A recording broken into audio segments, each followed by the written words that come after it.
Welcome to the Martin Bailey Photography Podcast. It's November 20, 2021, and this is episode 759. Over the last week, I've been on safari. Not in Africa or even a cheesy safari park, but in 3 drops of water on a microscope slide. I spent multiple hours looking at a number of slides with drops of river water on them from the Tama River, which runs just 5 minutes from our Tokyo apartment. The experience was, to a degree, relatively life-changing. I was amazed by not only the number and variety of organisms found in just a few drops, but possibly more intriguing was their resilience. Not only did they seem perfectly happy to live in a glass jar for around 4 days before I put them back in the river, but they also seemed to be mostly fine with being tapped off their root or scraped off of a piece of reed and sandwiched between 2 pieces of glass for hours at a time. They just kept going about their business, rummaging around, eating, crapping, regardless of where they were. I actually emptied the 4 jars of water and various organisms back into the river last Sunday, and I've spent most of the last week creating a video which I've embedded into this post at mbp.ac/759. If you're not a Patreon contributor, you can go directly to the video at mbp.ac/universe. I'd have completed the video a day sooner, but DaVinci Resolve decided it would be a good idea to delete 4 days worth of work while I was having breakfast on Thursday. And the rest of Thursday was taken rebuilding what I'd lost, so it's taken longer than necessary, but I'm happy with the results.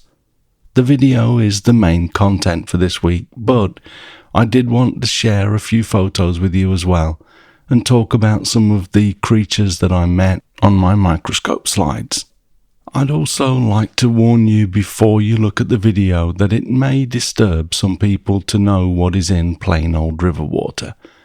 I found the majority of the organisms attached to plant life that was put into my sample jars, and the majority of what I saw was, in my opinion, as cute as can be. But while looking at some cute plankton, we were occasionally visited by what looked like, in comparison, a giant, almost transparent anaconda snake, and with lots of little 4-toed legs. I've put 2 warnings in the video shortly before the anaconda enters the screen, and I mention how long it will be there as well if you want to avert your eyes. I personally found it fascinating like the rest of the organisms, but I imagine some people will not be overall happy with the visit. In fact, even the plankton going about its business might disturb some people, so only watch if this sort of thing interests you. The video starts with an explanation of the project and a bit of footage of fetching the samples, followed by around 30 minutes of footage through the microscope.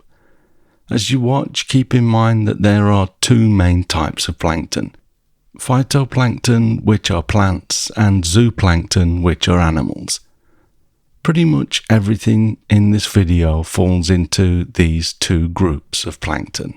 So whether you've just come back from watching the video or if you're going to watch it later, I do hope you enjoy that. Let's also talk about a few of my favourite photos from the project, and I'll explain some of the challenges faced as well.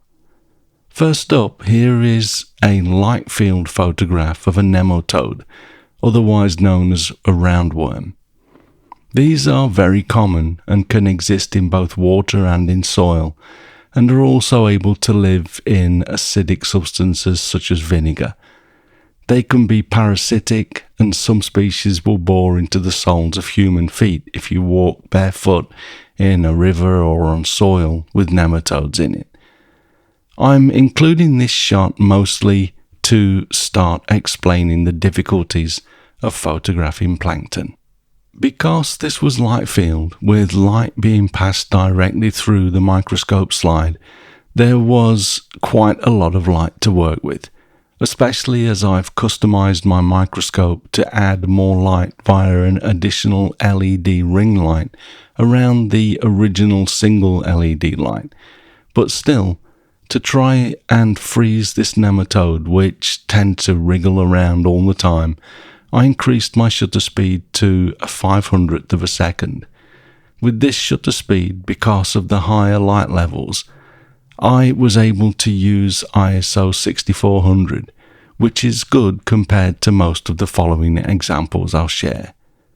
I then switched to dark field microscopy, which, as I explained at the start of the video, is a technique that can be used by placing an opaque disc between the light source and the subject and adjusting the size of the disc and the distance of the light from the slide and the diaphragm that controls the diameter of the light so that the light spills onto the subject from the sides rather than passing directly through it, as in the previous image. What you are looking at here is a Lapidella, a type of rotifer, which in my Japanese plankton book translates as a rabbit rotifer, probably because the two-toed tail that you can just about see in this image looks like rabbit ears. You'll see that better in the following images, but I wanted to include this to show how dark field microscopy illuminates the surrounding phytoplankton, and in my opinion, makes for much more pleasing images.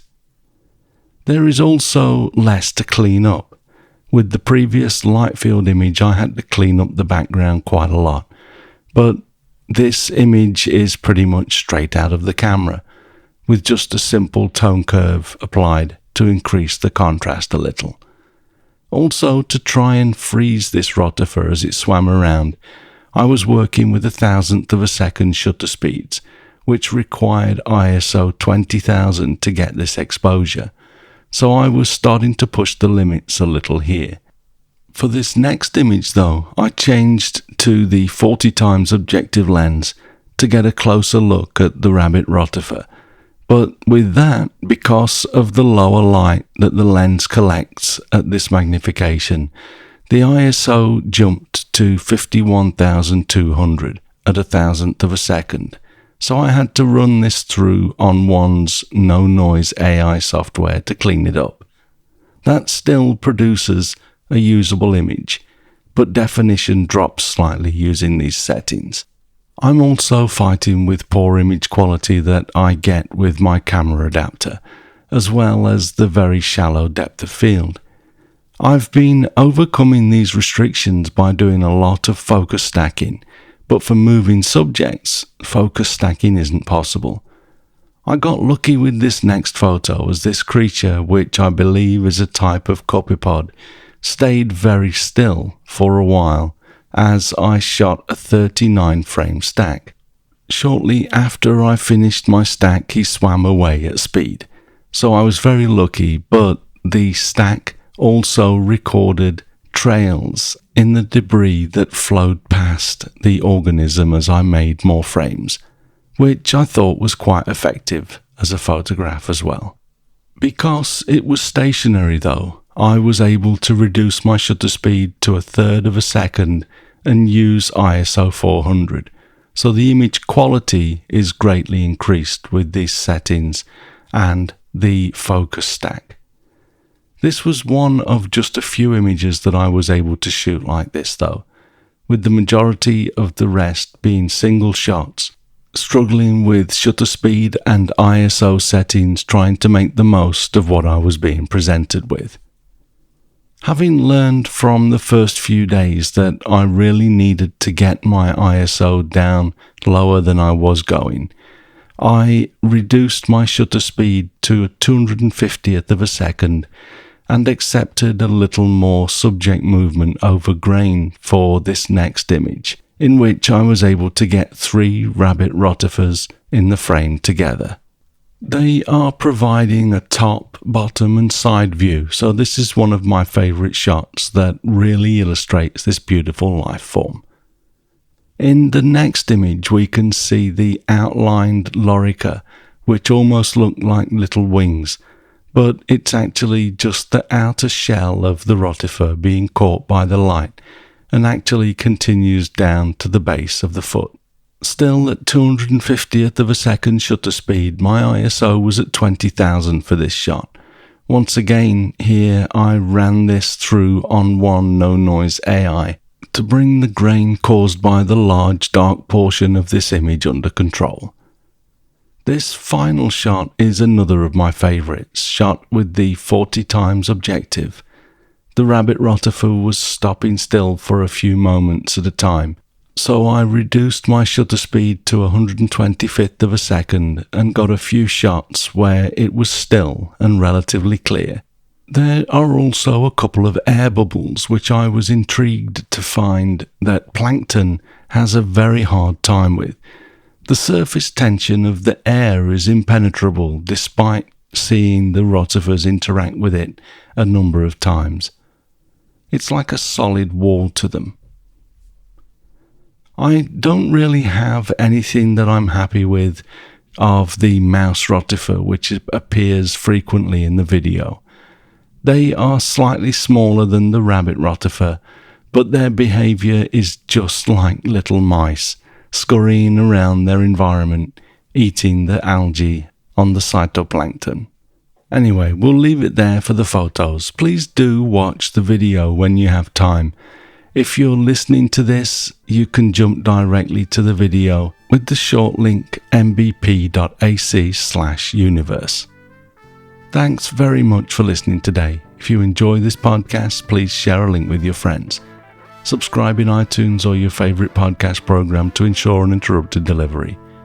To gain access to the full posts of more than 750 episodes, as well as a host of other benefits, like access to the MBP community, and to ensure that I'm able to continue the podcast, please consider supporting us on Patreon at mbp.ac/Patreon.